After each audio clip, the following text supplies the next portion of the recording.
विधान परिषदेच्या द्वैवार्षिक निवडणुका जाहीर 16 जागांसाठी 18 जून रोजी मतदान घेतलं जाईल। अर्ज भरण्यासाठी 25 मे ते 1 जून पर्यंतचा कालावधी आहे। 22 जून रोजी 16 जागांच्या निकालांची मतमोजणी। विधान परिषदेमध्ये उद्धव ठाकरेंची केवळ 31.58% इतकी उपस्थिती। सदस्यांच्या उपस्थितीची आकडेवारी समोर आली आहे। भावना गवळी, रामराजे निंबाळकर यांची सलग 3 अधिवेशनांना दांडी, तर काही सदस्यांचा 90%पेक्षा अधिक उपस्थिती राखत आदर्श। विधान परिषदेच्या निवडणुकीसाठी विकास गोगवले यांच्या नावाची चर्चा। रायगडमध्ये शिवसैनिकांनी सोशल मीडियावरती स्टेटस ठेवलंय। विधान परिषद निवडणुकीच्या माध्यमातून राष्ट्रवादी शिवसेना संघर्ष बघायला मिळण्याची शक्यता आहे। विधान परिषदेमध्ये सर्वाधिक उपस्थित राहणाऱ्या सदस्यांमध्ये जालन्यामधील काँग्रेसचे विधान परिषदेचे आमदार राजेश राठोड यांचं नाव आहे। 18 पैकी 13 अधिवेशनांमध्ये 100% उपस्थितीची नोंद। नाशिकमधल्या शिवसेनेच्या आढावा बैठकीला माजी खासदार हेमंत गोडसे यांची दांडी। नव्या कार्यकारिणीमध्ये संधी न दिल्यामुळे गोडसे नाराज असल्याची चर्चा।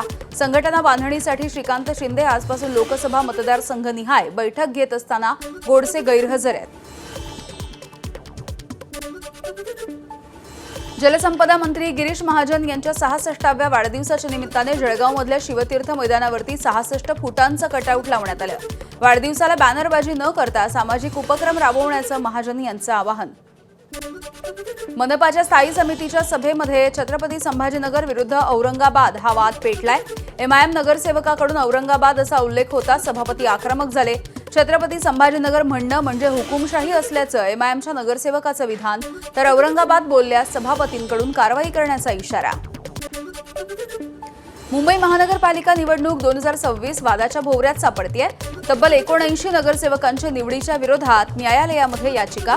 आरटीआयमधून धक्कादायक माहिती उघड। शिवसेनेचे भांडूपचे आमदार अशोक पाटील यांच्या अडचणींमध्ये वाढ। दापोलीच्या हरणेमधल्या जागेची एनए ऑर्डर प्रशासनाकडून रद्द। सामाजिक कार्यकर्ते प्रसाद कर्वे यांच्या तक्रारीच्या नंतर प्रशासनाची कारवाई। बोंधू अशोक खरात आणि नामकर्ण आवारे याला 14 दिवसांची न्यायालयीन कोठडी। खरातचा ताबा घेण्यासाठी ईडीचा मार्ग मोकळा झालाय। नाशिकच्या सिन्नर पोलिसांमध्ये दाखल असलेल्या आर्थिक फसवणुकीच्या प्रकरणी न्यायालयीन कोठडी। अटकेपूर्वी खरातचा परदेशामध्ये पलायन करण्याचा कट होता अशी माहिती सूत्रांनी दिली आहे। खरातने अटक होण्याच्या पूर्वी बनावट खात्यामधून संशयास्पद व्यवहार केले।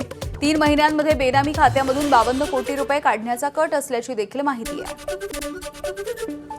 नीटच्या परीक्षेवरून महानगरपालिकेच्या सर्वसाधारण सभेमध्ये गोंधळ। नीट परीक्षा घोटाळ्यामध्ये मॉडर्न कॉलेजच्या प्राध्यापकांचा सहभाग असल्याचा काँग्रेसचा आरोप। जळगावच्या भुसावळमध्ये धर्मांतराचा प्रकार उघड झालाय। 20 वर्षाच्या तरुणीवरती अत्याचार करत बळजबरीनं धर्म परिवर्तन करण्याचा प्रयत्न। फोटो व्हायरल करण्याची धमकी देऊन निकाह लावल्याची देखील पीडितेच्या फिर्यादीमध्ये आरोप आहे आणि संशयित आरोपीला सध्या पोलिसांनी अटकही केली आहे। अमरावतीच्या परतवाडा शहरामध्ये कथित लव्ह जिहादचं आणखी एक खळबळजनक असं प्रकरण समोर आलं। आपली खरी ओळख लपवून एका अल्पवयीन मुलीला प्रेमाच्या जाळ्यामध्ये अडकवून तिच्यावरती बलात्कार करण्यात आलाय। आरोपी मोहम्मद शरीफ मोहम्मद शारिक याला बेड्या। बीडच्या गेवराईमध्ये एका महाराजांना झालेल्या मारहाणीच्या प्रकरणी उपमुख्यमंत्री एकनाथ शिंदेंनी कारवाईचं आश्वासन दिलंय। एकनाथ शिंदेंनी व्हिडिओ कॉलच्या माध्यमातून मारहाण झालेल्या कैलास महाराज आनंदे यांच्यासोबत संवाद साधला आणि त्यांची विचारपूस केली। तर गडचिरोलीच्या कळमटोला जंगल परिसरामध्ये रस्त्यावरती हत्ती आलाय। फोटो आणि व्हिडिओ काढणाऱ्यांची गर्दी बघून बिथरलेला हत्ती रस्त्यानं पळू लागला।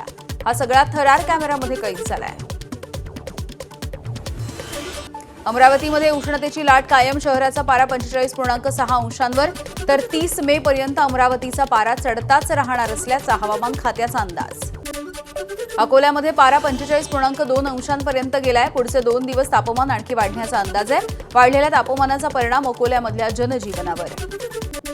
वर्ध्यामध्ये वाढत्या तापमानामुळे नागरिक हैराण झाले। सलग 2 दिवस 46 अंश सेल्सिअस तापमानाची नोंद झाली आहे, तर रुग्णालयामध्ये उष्माघाताच्या रुग्णांमध्ये वाढ झाली।